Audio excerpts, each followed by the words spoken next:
Justin Caldbeck and Mazzeo have left Binary Capital. The music is finally stopping for Pandora CEO Tim Westergreen, and Houzz raised $400 million in fresh capital at a $4 billion valuation. It's Monday, June 26th, and this is Crunch Report. Hey y'all, newsflash. I'm not Tito Hamzy or Anthony Ha. Tito's off doing crazy stuff in Tel Aviv.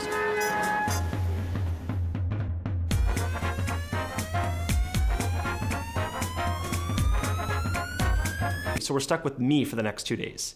This weekend was jam-packed with tech news, so let's get into it. First, a major update regarding the ongoing saga over at Binary Capital. Just a quick reminder if you've not been following. The Information put out a story that included allegations from a half-dozen women that Binary partner Justin Caldbeck had, while meeting with female founders in an investor capacity, made inappropriate sexual advances.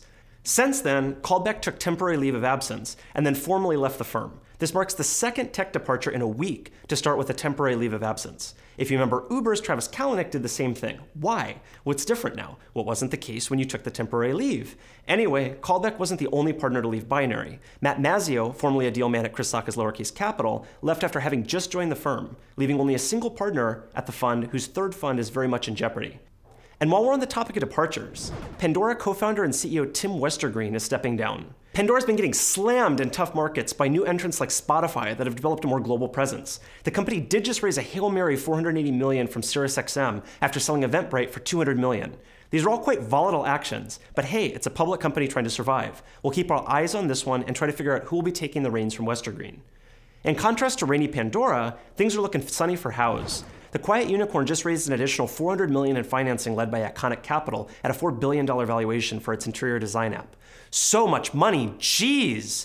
One of the more exciting trends bubbling up alongside Houzz is augmented reality. The startup does have its own basic augmented reality mode, but in the coming years this should improve in both quality and delivery while getting much more feature-rich. While we wait on that, we can turn back to World War's self-driving car for the latest in this complex global strategy game involving Waymo, Uber, Nutonomy, GM, Ford, Tesla, Lyft, Grab, Didi, bolt cutters, LaCroix, and 6AA batteries. We turn to Avis. Yes, Avis, the rental car company. Waymo and Avis are working together to manage self-driving vehicle fleet in Phoenix, Arizona. Waymo's going to need a place to keep and maintain its cars in the city after it launches its service there later this year. And last up today, MIT. The place where people think self-driving cars are already boring, so it's time to step them up a notch with helicopters. A research team from MIT's Computer Science and Artificial Intelligence Lab has created a new prototype drone that can optimize between flying and driving to improve battery life, without compromising too much on speed to reduce travel time for riders. I can't underscore just how far we are away from implementation on this, but the scale model the team built is pretty freaking cool, complete with details of any city, railroads, buildings, parks, pretty much SimCity if it was designed by Tony Stark.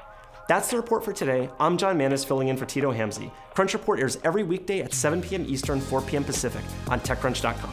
You can find us on iTunes and on YouTube. We will see you tomorrow.